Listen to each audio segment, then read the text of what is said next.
Hello friends, welcome back to my channel. இன்னைக்கு சிறகடிக்க ஆசை சீரியல்ல என்ன நடந்ததுன்னு பார்க்கலாம். முத்து எப்படி வந்துட்டு அந்த உண்மையை நேக்கா கண்டுபிடிச்சாரு, எப்படி மனோஜ் இந்த பிரச்சனையில இருந்து காப்பாத்தினாரு, அதுக்கப்புறம் வந்துட்டு ரோகிணி இந்த பிரச்சனையில மாட்டினாங்களா இல்லையா, எல்லாத்தையும் விரிவா இன்னைக்கு என்ன நடந்ததுன்னு ரிவ்யூ பார்த்துடலாம் வாங்க. அதுக்கு முன்னாடி சேனலுக்கு சப்ஸ்கிரைப் பண்ணாதவங்க சப்ஸ்கிரைப் பண்ணிடுங்க.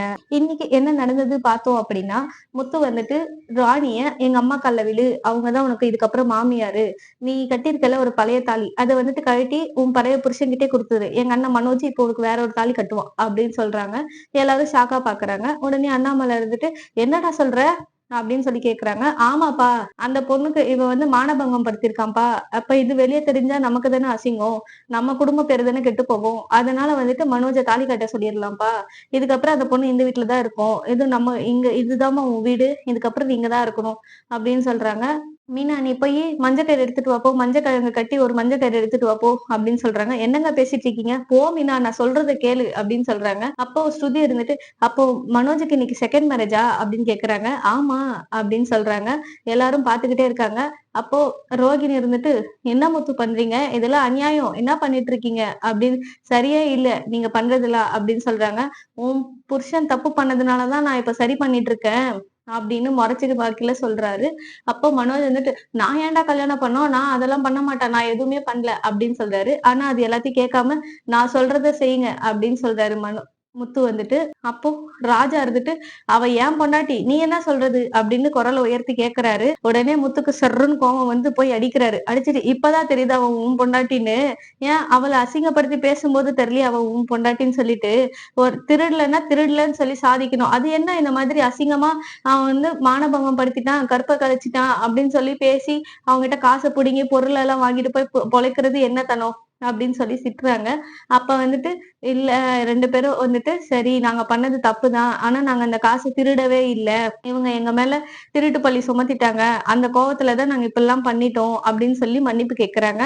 அப்போ அண்ணாமலை இருந்துட்டு, என்னதான் இருந்தாலும் நீங்க திருடலன்னா திருடலன்னு சொல்லிட்டு அத வந்து நீ நிரூபிக்க பார்த்திருக்கணும், இந்த மாதிரி எல்லாம் பண்ணக்கூடாது அப்படின்னு சொல்றாரு. சரிங்க ஐயா, இதுக்கப்புறம் இந்த மாதிரி பண்ண மாட்டோம் அப்படின்னு சொல்றாங்க. அப்ப முத்து வந்துட்டு, மனோஜ் போய் ஒரு வெள்ளை பேப்பர் பேனா எடுத்துட்டு வா அப்படின்னதும் அவங்க போய் எடுத்துட்டு வராங்க. எடுத்துட்டு வந்த உடனே ராணி கிட்ட, இதுக்கப்புறம் எங்களுக்கும் அவங்களுக்கும் எந்த சம்பந்தமும் இல்ல, நாங்க இதுக்கப்புறம் எதுவும் பண்ண மாட்டோம் அப்படின்னு சொல்லி பேப்பர்ல எழுதி கையெழுத்து போட்டு கொடுக்குறாங்க 2 பேரும். அதுக்கப்புறம் அத கையெழுத்து போட்டதை பேப்பர்ல வச்சு அவங்க 2 பேரையும் போட்டோ எடுத்துக்கிறாங்க.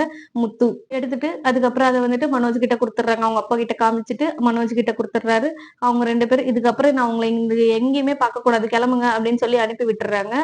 அனுப்பி விட்டதுக்கு அப்புறமா, இப்ப பணம் அவங்க எடுக்கலன்னு தெரிஞ்சு போச்சு, வேற யாரு எடுத்திருக்காங்க அப்படின்னு சொல்லி யோசிச்சுட்டு இருக்காங்க.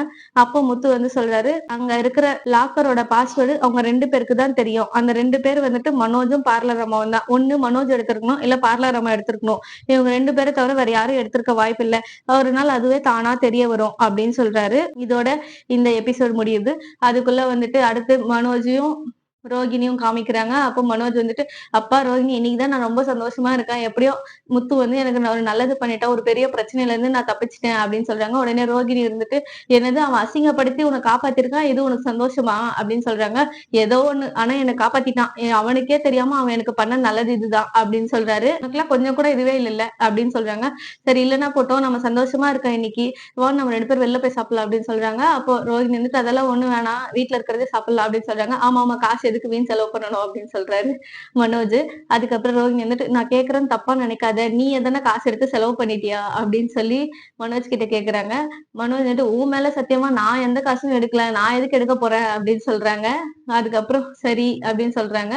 உடனே ரோஹிணி வந்து யோசிக்கிறாங்க, வேற என்ன சொல்லலாம் அப்படின்னு சொல்லிட்டு.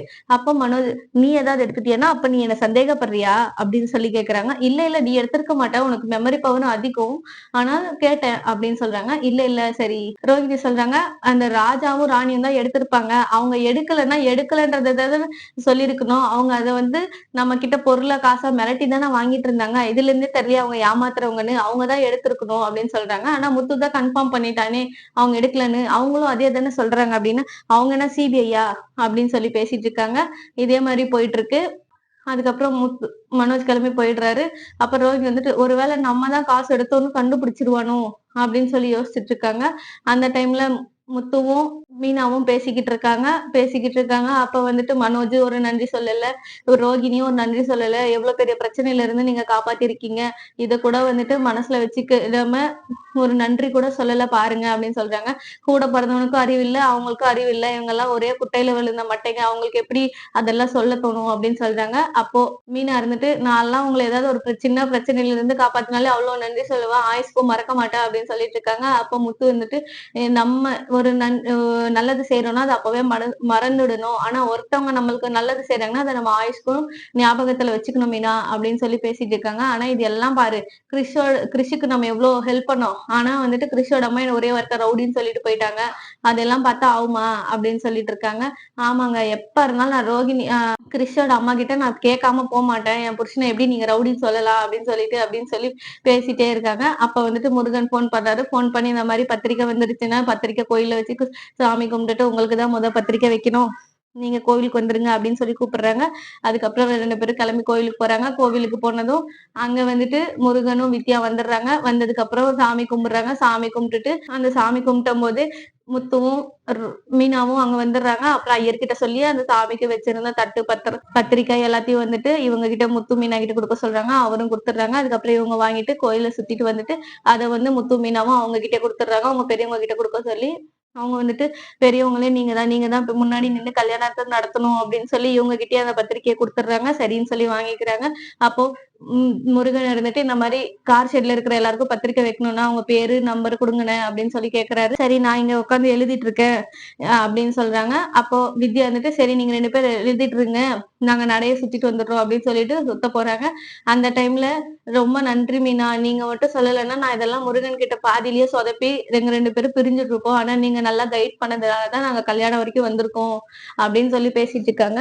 அப்போ மீனா இருந்துட்டு எனக்கு நீங்க ஒரு உதவி பண்ணணும் அப்படின்னு சொல்லி கேக்குறாங்க. என்னன்னு கேட்கும்போது உங்க ஃப்ரெண்ட் இருக்காங்களா மகேஸ்வரி, அதுதான் கிறிஷோட கார்டியன் அப்படின்னு சொல்லுவாங்க. ஆமா ஆமா தெரியும் சொல்லுங்க அப்படின்னா அவங்க கிட்ட பேசி நீங்க கிறிஷோட அம்மா நம்பர் வாங்கி கொடுக்கணும் அப்படின்னு சொல்றாங்க. என்னது கிறிஷோட அம்மா நம்பரா, எதுக்கு அப்படின்னு கேக்குறாங்க. அவங்க வந்து என் புருஷன் ரவுடின்னு சொல்லியிருக்காங்க. கிறிஷ் எங்க வீட்டுல இருந்தப்போ இவர் கூட வளர்ந்தாக்கா அவனும் ரவுடி ஆயிடுவான் அப்படின்ற மாதிரி சொல்லியிருக்காங்க.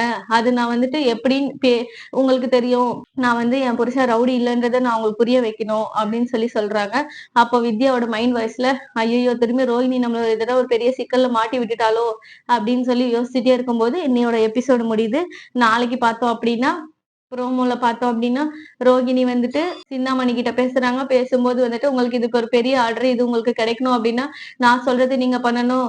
கோயில் முன்னாடி அவங்க அம்மா பூக்கடை வச்சிருக்காங்களன்னா ஆமா அதுதான் அவங்க குடும்ப தொழிலாச்சு அப்படின்னு சொல்லி சிந்தாமணி சொல்றாங்க. அதை நீங்க காலி பண்ணணும், அது நீங்க காலி பண்ணாதான் இது இடம் கிடைக்கும் அப்படின்னு சொல்லி இன்னொரு புது பிரச்சனையை கிரியேட் பண்ண போறாங்க. இந்த பிரச்சனையை கிரியேட் பண்ணி முத்துவை வந்துட்டு அங்க டைவர்ட் பண்ண போறாங்க. அந்த டைவர்ட் பண்ணும்போது கொஞ்ச நாள் நிம்மதியா இருக்கலாம் அப்படின்னு சொல்லிட்டு ரோகிணி நினைக்கிறாங்க. ஆனா இது எந்த அளவுக்கு நடக்கும், சிந்தாமணி பல்ப் வாங்குறாங்களா ரோகிணி பல்ப் வாங்குறாங்களான்றத பொறுத்து இருந்து பார்ப்போம். அது வரைக்கும் சேனலை மறக்காம சப்ஸ்கிரைப் பண்ணிட்டு உங்களோட கருத்தை கமெண்ட்ல பண்ணி சொல்லுங்க. பிடிச்சிருந்தா லைக் பண்ணுங்க. நன்றி.